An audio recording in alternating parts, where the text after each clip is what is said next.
H1. First alien encounter, with one shadow cross the chamber.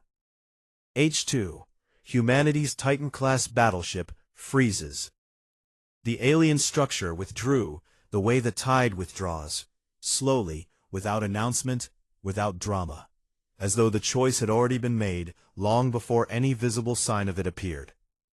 Hyunwoo saw it first. The chamber walls began to change. The geometric patterns that had covered every surface, the faintly glowing shapes that had been steady and present for the entire duration of his time inside, began to dim.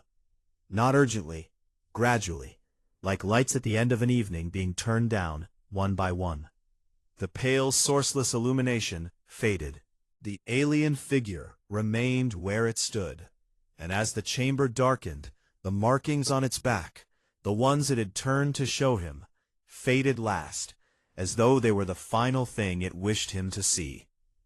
Then the alien lowered its head briefly, a second time, and turned and walked away into the dark of the far chamber wall. It did not look back. A section of the wall opened for it, and then closed, and the chamber was empty, and Hyunwoo was alone in a vast sphere of dimming light, with nothing but the quiet of his own breathing and the blink of the tracker on his wrist. He stood there for a moment. Then he said, to the open channel, calmly, "I think it's time to leave." "Agreed," said Do-hyun from the bridge. The return crossing was different from the outbound one. Going in, Hyunwoo had moved through the 11 minutes of empty space towards something unknown, with his mind very focused and very quiet. Coming back, the same 11 minutes felt wide open. His thoughts moved the way they do when a person has been holding something tightly and can finally let their grip loosen. He noticed the stars more. He noticed how still everything was.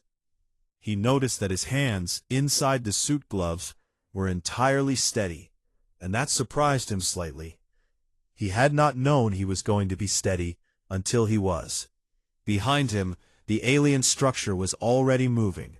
Slowly, with the same unhurried enormity it had arrived with.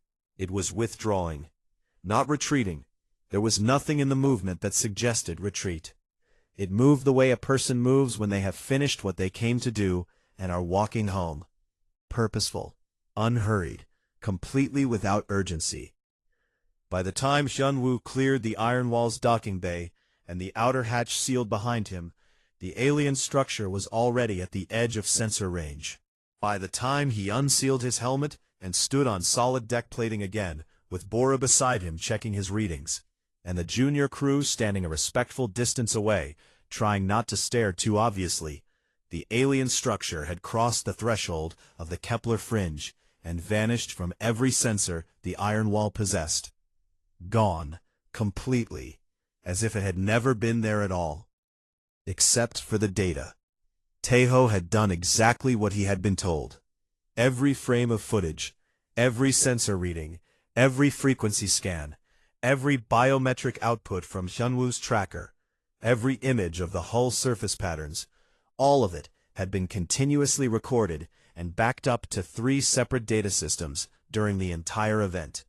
They had gigabytes of material that nobody in human history had ever had before, and that nobody yet had any idea how to interpret. Bora ran her full check on Hyunwoo, efficiently and quickly. Blood pressure slightly elevated, but falling. Oxygen levels fine. No signs of exposure to anything biological or chemical that the suit filters could detect. She cleared him physically in 4 minutes, told him to drink water and sit down for at least 20 minutes, and then watched him ignore both suggestions and head directly toward the bridge. She let him go. Some battles were not worth fighting. On the bridge, the atmosphere was quiet in a particular way. Not the paralyzed quiet of the early blackout, and not the breathless quiet of watching Hyunwoo cross the chamber. This was the quiet of people who had come through something and were still sorting through what it had been. Do-hyun was standing at the command position, writing his mission log entry. Yerin was cataloging sensor data. GI was running a full communication log review, organizing every second of the broadcast and reception record, into a clean timeline. Sung-ho had come up from the lower decks and was standing near the secondary console with a cup of coffee he was not drinking, looking at the place on the viewport where the alien structure had been. Hyunwoo entered the bridge, and Do-hyun looked up from his log. "Sit down," Do-hyun said. "I'm fine," Hyunwoo said. "I know. Sit down anyway."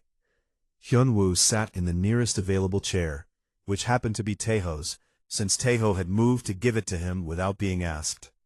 He looked at the viewport for a moment, at the empty space where the structure had been, and then he looked at his own hands in his lap. "I don't know what we said to each other," he said. "I mean that literally. I have no idea what it understood or what I communicated accurately. We mirrored some movements, it showed me its markings, we both nodded.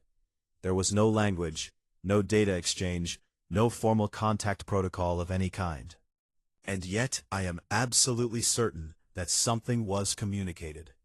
"What do you think it was?" Ji asked. Hyunwoo was quiet for a moment. "That we exist," he said. "That we know we exist. That we came through a door we'd never opened before, and we stood in a room we'd never been in before. And we looked at something we'd never seen before, and we did not run away, and we did not fire a weapon." He looked at Do-hyun. "And that we had a fully operational weapon system on standby the entire time, and it knew that, and we came anyway." Do-hyun said nothing. He let the words sit. Sung-ho drank his coffee finally. It had gone cold, but he drank it anyway. The mission report took 6 hours to compile. Do-hyun wrote most of it himself, which was unusual. Typically, he delegated the bulk of reporting to his officers. But this was not a typical report, and he felt personally responsible for every word that went into it. He was precise, direct, and completely honest. He included the 10 minutes of total power failure. He included the moment the weapons came back online. He included Hyunwoo's account of the chamber in full, with no editorial changes. He included his own assessment at the end, which read, in part, that the contact appeared deliberate. The entity appeared intelligent and aware. The entity appeared to have initiated the contact for the purpose of mutual observation rather than hostility, and that the entity had left without incident, and with what Commander Do-hyun characterized on the official record as a gesture of acknowledgement. He filed it to command and went to sleep. The response from High Command arrived 6 hours later, and was exactly as Do-hyun had expected. It was long, extremely concerned, full of questions, contained 17 separate requests for additional data, and 3 separate requests for Do-hyun to confirm that the report was not a sensor error or a crew health incident, and ended with a set of orders that amounted to, "Stay where you are, do not deviate, wait for a response team." He read it, acknowledged it, and then called the crew together in the main bay for a meal. Not a briefing, a meal. He told the galley staff to use the good rations, the ones they kept for special occasions. And he sat at a table with Yerin, Jie, Sung-ho, Bora, Taeho, and Hyunwoo, and ate with them for an hour, and the conversation was ordinary. Someone told a story about a supply run that had gone wrong 3 missions ago. Sung-ho complained about the fish in the shared cooker for the 4th time in 2 days. Taeho, who had been quiet for most of the evening, said at one point, looking at the table rather than at anyone specifically, that he had not expected to see something like that so early in his career. "You might wait another 30 years and never see it again," Ji told him. "Or," Hyunwoo said, "you might see it again next week." He picked up his fork. "That's the thing about opening a door. You don't control what comes through it after." He said it plainly, without drama, and went back to eating. Nobody said anything for a moment. Then Sung-ho said, "That's either very reassuring or very alarming," and Yerin said, "It's both," and the table agreed. Outside the viewport, the stars were the same stars they had always been, distant and cold and very old. They had watched things begin and end for longer than any language could properly describe. They had watched, in their silent way, the moment humanity and something else had stood in a room together and found the first thin thread of a connection across all the impossible dark. The iron wall held its position at the Kepler fringe and waited as ordered. Inside it, the people who had been present for one of the most significant moments in the history of their species finished their meal, cleaned up after themselves, and went back to their stations. Because that was also something humans were very good at, getting on with it. They expected the galaxy to silence us. Instead, we found our voice in a stranger's chamber, and the echo of it is still traveling. 1. First alien encounter with one shadow crossed the chamber. H2. Humanity's Titan-class battleship freezes. HR. The silence in the chamber lasted 4 minutes and 17 seconds. P. Hyunwoo knew this because he was counting, not frantically, not obsessively, but in the slow, methodical way a man counts when he wants to stay calm and focused, and feels that numbers are a reliable anchor for both. 1, 2, 3. The alien figure did not move. Neither did he. The chamber held them both in its pale, sourceless light, and the only sound Hyunwoo could hear was the soft rhythm of his own breathing inside his helmet. P. On the bridge of the iron wall, nobody spoke either. The camera feed from Hyunwoo's suit showed the alien figure clearly, a dark, plated shape standing at the center of a vast spherical room, motionless and enormous, and utterly without comparison to anything in any human database. Yeren had been quietly running image analysis on the feed since Hyunwoo first entered the chamber. She had found nothing to match. The shape did not correspond to any known biology, any recorded organism, any theoretical extrapolation from Earth-based life. It was simply its own thing, entirely, with no reference point. Do-hyun stood at the center of the bridge and watched the screen. His face had not changed expression since Hyunwoo crossed the threshold of the corridor. He had the look of a man who understood that there was nothing he could do except watch and be ready for whatever came after. Bora stood at her station, watching the biometric feed. Hyunwoo's heart rate was elevated, but stable. His oxygen consumption was steady. His blood pressure had settled after the initial spike when he entered the chamber. The question of how the mind was handling it was not something a biometric tracker could answer. But Bora had spoken to Hyunwoo in the medical bay, and she thought he was probably doing fine. In the chamber, the alien tilted its head. It was a small movement, almost nothing. A slight rotation of the upper section of its body, the part that held those two darker regions that might have been eyes, in a way that was not threatening, but was unmistakably deliberate. It suggested curiosity, or assessment, or something that translated, however imperfectly, into a human brain as something close to those things. Hyunwoo noticed it immediately. He let 2 seconds pass, then he tilted his own head slightly in the same direction. On the bridge, Ga let out a breath that was almost a sound. The alien was still for a moment. And then it did something that sent a ripple of completely involuntary reaction to every person watching the feed. It raised one of its upper limbs, not an arm exactly, but a limb, broad and segmented and dark, and extended the end of it slightly forward. The gesture was slow. It was careful. It was pointed directly at Hyunwoo. Hyunwoo looked at the extended limb for exactly 2 seconds. Then he raised his own right hand, fingers spread, palm forward. The alien was motionless. Then slowly, with the same deliberate care with which a person does something for the first time, because they want to do it correctly, it spread the end of its limb apart. Not fingers, something analogous to fingers, multiple extensions of the limb's tip, spreading outward and then stilling. It had mirrored him. On the bridge, Taeho made a noise that was not a word, but was entirely understandable as one. Do-hyun remained completely still, though something shifted in his eyes, something that on a less composed face would have been obvious. Ga turned in her seat and looked at Do-hyun. She did not say anything. She did not need to. "Keep recording," he said. "Everything. Every frame, every signal, every reading, don't stop. He turned back to the screen. In the chamber, Hyunwoo lowered his hand slowly. The alien lowered its limb. The mirroring was precise, measured, and repeated the pace of Hyunwoo's own movement back to him like a very careful echo. Hyunwoo thought for a moment, not about what to say, because language was not going to work yet, but about what to do, because doing seemed to be the channel that was open. He raised both hands this time, palms out, and held them there. The alien raised both limbs, held them. He lowered them. It lowered them. He turned in a slow circle, one full rotation, arms out slightly, so that the creature could see the entirety of his suited form. No weapons visible, no aggressive posture, just the shape of him, complete, offered for whatever reading the alien was making of it.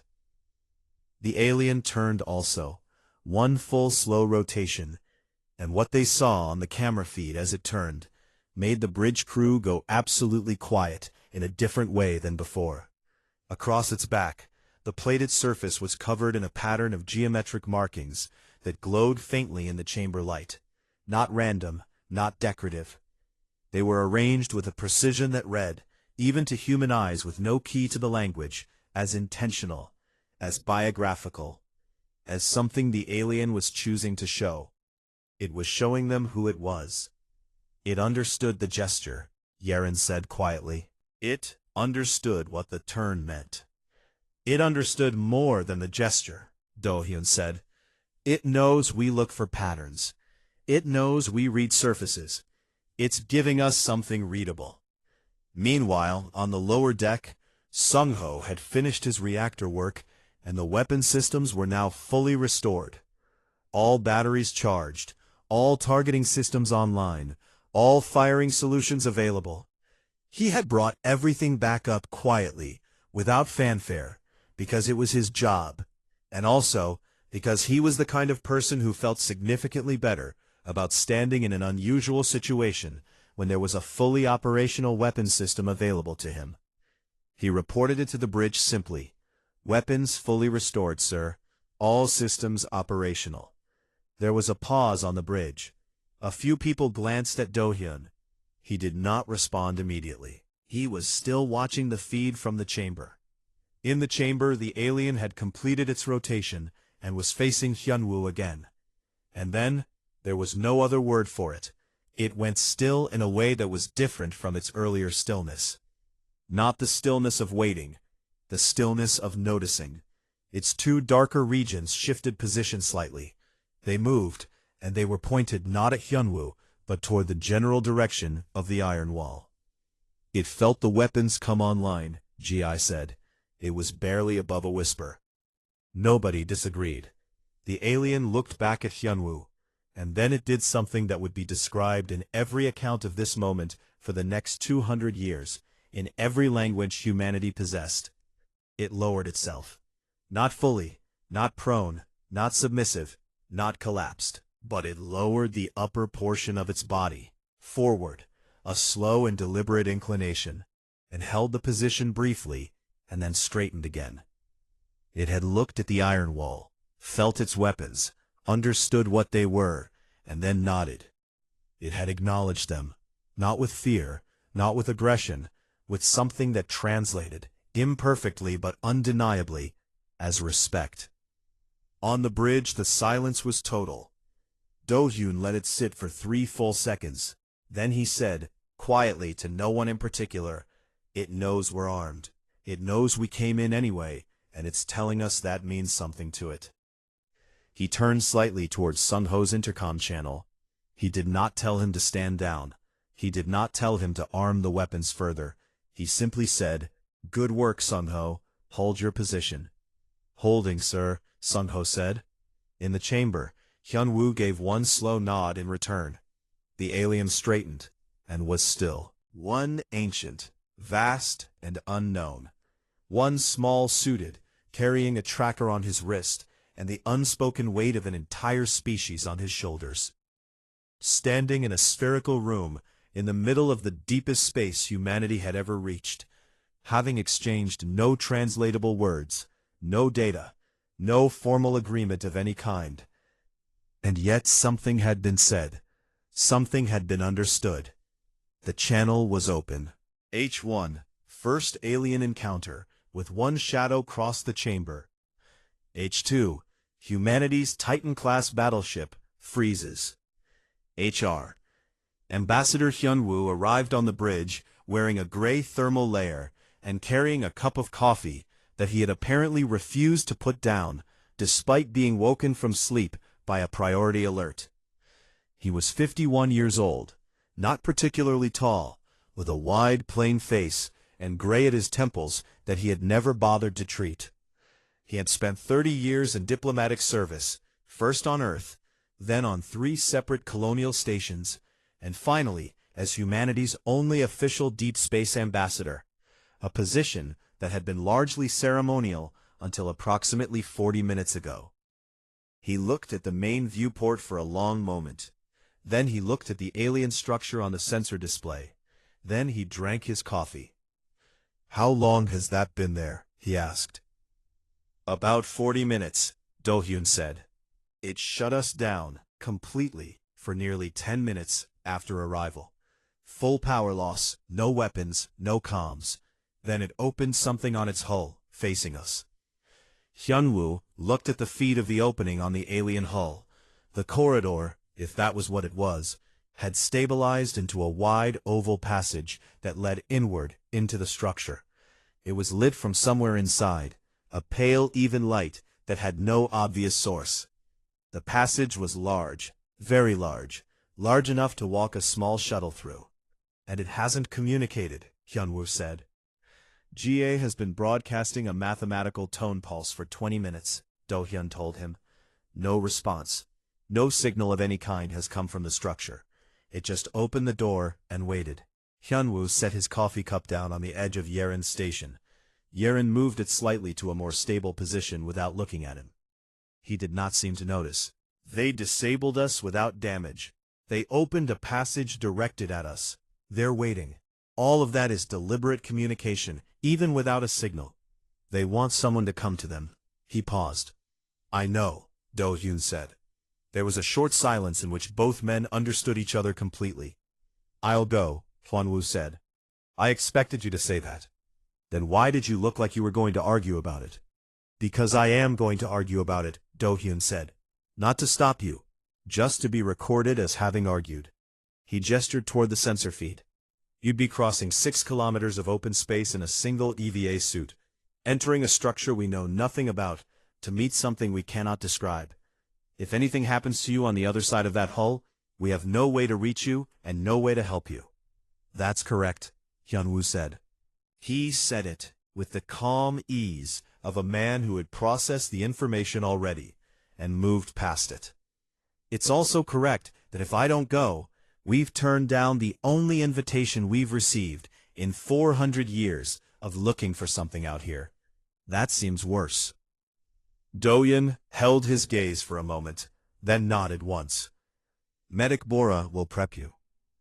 Medic Bora was a small, precise woman with very steady hands, and the manner of someone who had decided long ago that the best response to alarming situations was to focus entirely on what was directly in front of her. When Hyunwoo arrived at the medical bay, she was already laying out equipment on the prep table without being hurried. She had received the brief from the bridge and had used the time to prepare rather than to panic, which was exactly why she was good at her job. She fitted a biometric tracker to Hyunwoo's left wrist, checking the adhesion twice. She ran a full scan, noted his blood pressure was slightly elevated, "Understandable, sir," and then fitted him with the secondary monitor that would transmit his vital signs back to her station on the bridge. His suit already had an external camera, audio feed, and a low-power emergency beacon that would work independent of the main system. "If your suit loses pressure, the emergency beacon activates automatically," she told him. "If your heart rate goes above 200, I'll know immediately." "And what will you do when that happens?" Hyunwoo asked. Bora considered this honestly. "Watch the number and wait for it to come back down," she said, "because there's nothing else I can do." but I'll be watching. He looked at her for a moment. That's a very honest answer. You seem like a man who prefers honest answers. I do, he said. She patted the tracker once, firmly. Don't take the suit off, she said, for any reason. Even if they ask nicely. He smiled. Noted. The shuttle bay door was open when he got there. A single-person EVA unit had been prepped by 2 junior crew members who moved around him quickly and efficiently, checking seals and pressure ratings with focused expressions. The young one, Tejo, helped lock the helmet in place and ran the final seal check twice without being asked. His hands were steadier than they had been on the bridge. Good luck, Ambassador, Tejo said. Thank you, Hyunwoo said. He stepped into the unit. The bay door closed behind him. The external hatch opened, and the enormity of space arrived all at once, not as emptiness, but as scale, as the sheer size of everything pressing quietly against the small cocoon of his suit. 6 kilometers ahead, the alien structure waited, its hull dark and vast, the corridor entrance glowing pale and open, like an eye that did not blink. He engaged the EVA thrusters and moved forward. The crossing took 11 minutes. He did not speak during it. Da-Yun did not speak to him. The channel was open, the biofeed was running, and the bridge crew watched his camera feed in silence. Nobody made unnecessary noise. It felt like the right way to cross that particular distance. The entrance of the corridor came up slowly. Up close, the alien hull surface was even more extraordinary. The geometric patterns were not carved. They were part of the material itself, as though the structure had grown in that shape rather than been built. The pale light from inside the corridor had no flicker, no warmth, no color exactly. It simply illuminated. Hyunwoo stopped at the edge of the entrance. He looked into the corridor. It stretched inward for perhaps 200 meters before curving out of sight. The walls were smooth in some places and patterned in others. The floor, if it was a floor, was flat and solid-looking. He breathed once, steadily. Then he went in. The corridor accepted him without change. No doors closed, no alarm sounded. The gravity inside was slightly different from his suit's internal compensation, heavier by perhaps 20%. Not uncomfortable, just noticeable, like being somewhere that had its own rules about weight. He walked for perhaps 3 minutes. The curve of the corridor opened into a chamber. The chamber was enormous, a sphere easily 300 meters across, its walls covered in the same geometric patterns as the hull outside. All of them faintly luminescent in that sourceless pale way. The ceiling was too far above to feel like a ceiling. The floor curved slightly at the edges. Hyunwoo stood at the entrance of the chamber and let his eyes adjust. Then he saw it. At the center of the chamber, standing with a stillness that was different from the stillness of an object. It was the stillness of a living thing that was choosing not to move. Was a figure. 8 feet tall, broad across what might have been shoulders, though the shape was not quite shoulders in the human sense. Its surface was dark, layered in plates that overlapped like thick scales, but moved slightly with what might have been breathing. Its face, the region of its body that was pointed toward Hyunwoo, had no features that translated directly. 2 darker regions that might have been eyes. Nothing else that was recognizable. It did not move. It simply stood there in the center of that vast chamber and looked at the small human being standing at the entrance, in his EVA suit with its blinking tracker light, holding no weapon, carrying no gift, representing 8 billion people who had no idea this moment was happening. On the bridge of the iron wall, 26 people watched the camera feed and held their breath. Hyunwoo stood straight and looked back at the figure. He did not run. He did not speak yet. He did not reach for anything. He simply stood and let the moment be what it was. And for the first time in the history of the human species, 2 living things from entirely different origins, occupied the same room and regarded each other in silence, and neither one looked away. First alien encounter with one shadow crossed the chamber. Humanity's Titan-class battleship freezes. The darkness lasted exactly 9 minutes and 42 seconds. Do-hyun knew this because the moment emergency power kicked in and the bridge clocks restarted, the first thing Yeren did was check the timestamp gap. 9 minutes and 42 seconds, in which the iron wall had been nothing more than a cold metal shape drifting in space, completely dead, completely silent, completely helpless against something that had not even bothered to attack it. The emergency lighting came on in a dull orange glow, casting long shadows across the faces of the bridge crew. It was enough to see by, not enough to feel normal. The screens came back one by one, flickering at first, then stabilizing. The air recyclers restarted with a low groan, pushing stale air through the vents, and then slowly, like someone waking from a very heavy sleep, the iron wall began to breathe again. "Reactor status," Do-hyun said immediately. Sung-ho's voice came through the intercom. It was slightly unsteady, but the man was working.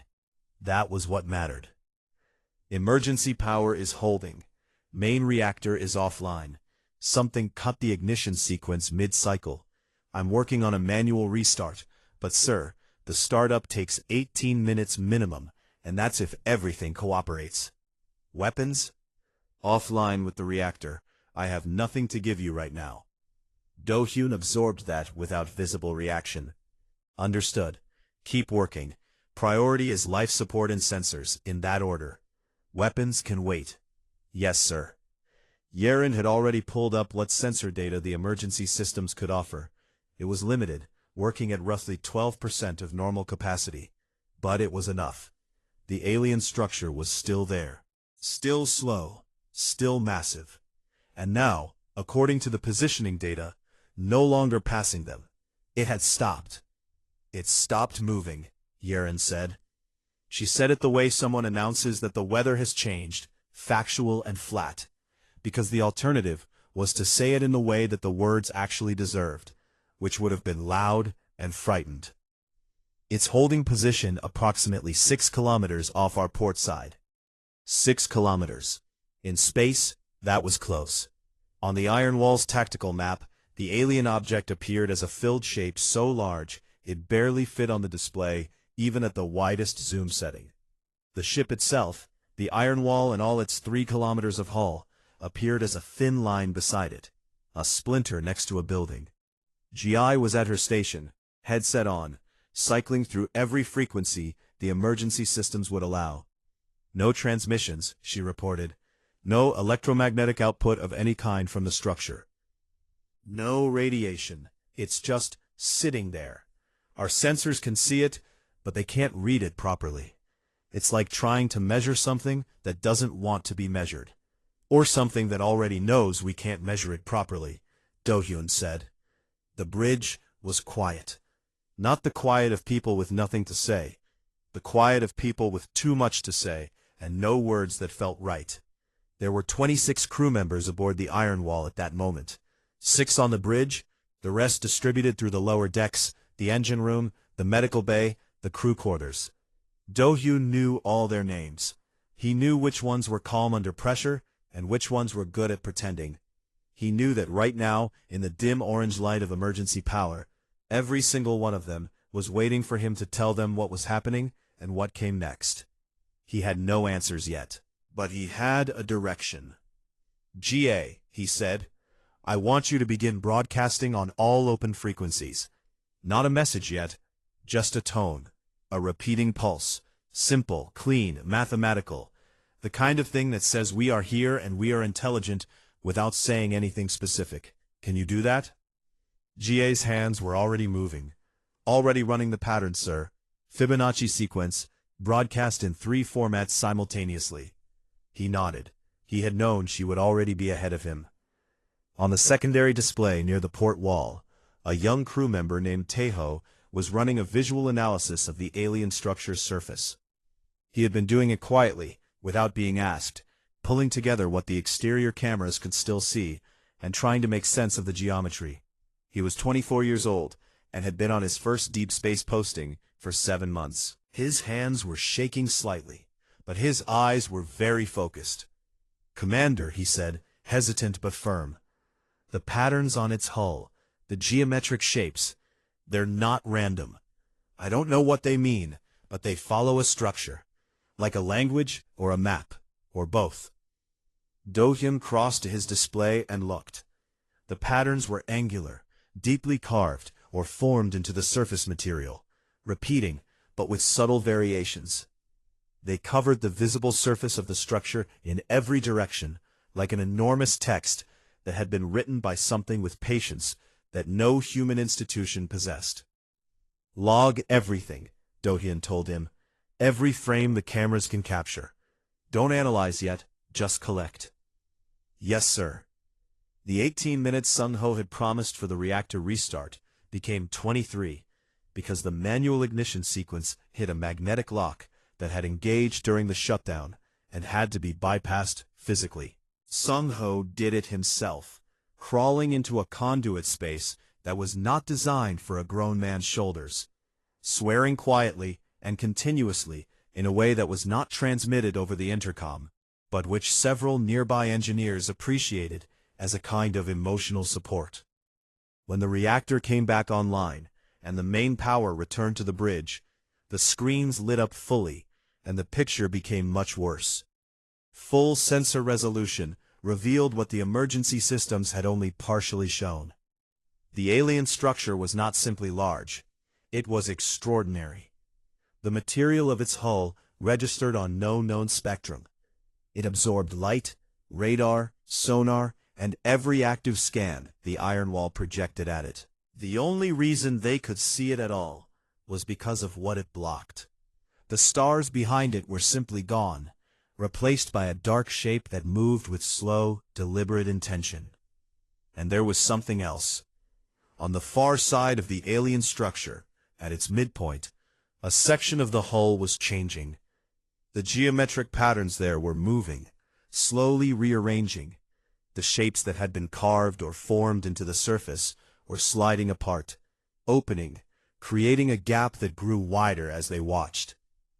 Not like a door opening outward, more like a space being made where a space had not existed before. "Is that a docking corridor?" Yeren said. Nobody answered immediately because nobody was sure the word corridor was large enough. "It's open on our side," Gi said quietly. "Whatever it is, it's pointed at us." Do-hyun stood at the center of the bridge, with full power now restored, with weapons warm and waiting, with a crew of 26 behind him, and 3 kilometers of the finest warship humanity had ever constructed around him. All of it, every gram of steel and every joule of power, felt suddenly and plainly insufficient. But he did not feel afraid. He felt something older than fear, something focused. He looked at the opening in the alien structure, and he thought about it carefully. An attack would have already happened.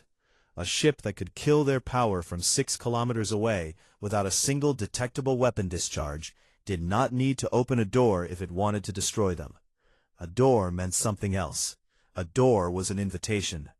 Humanity had a long history with invitations to places it did not understand. It had never once decided not to walk through. "Get me Ambassador Hyunwoo," Do-hyun said. First alien encounter with one shadow crossed the chamber.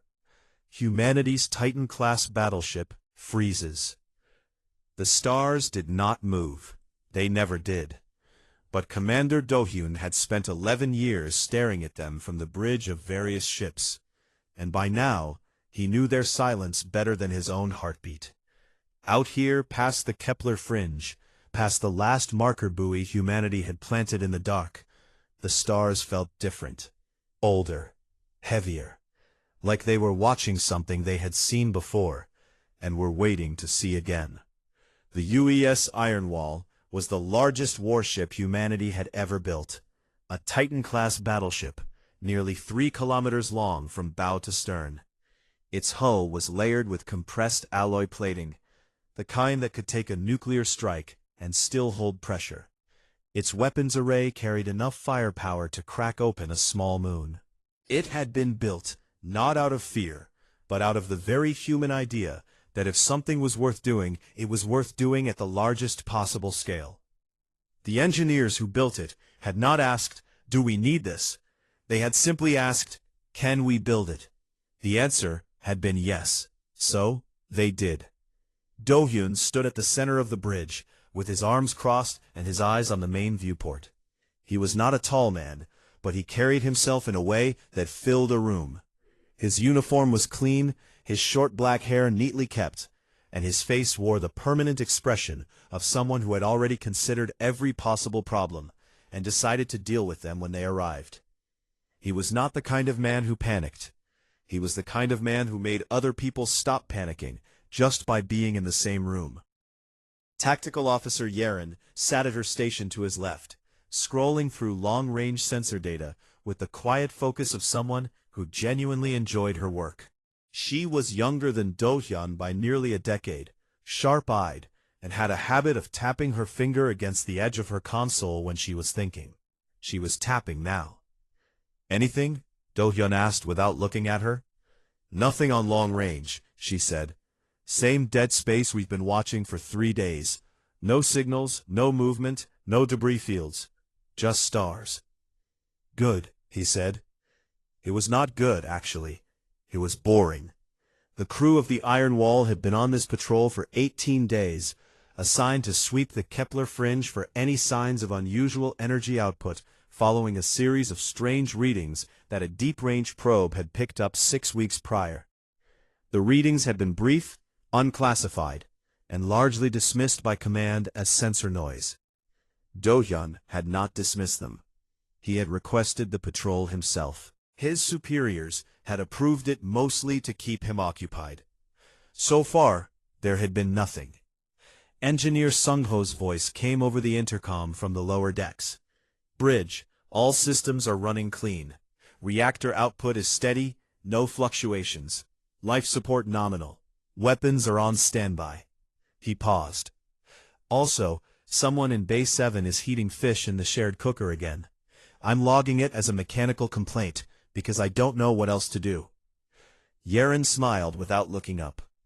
Do-hyun said, "Log it and move on, Sung-ho."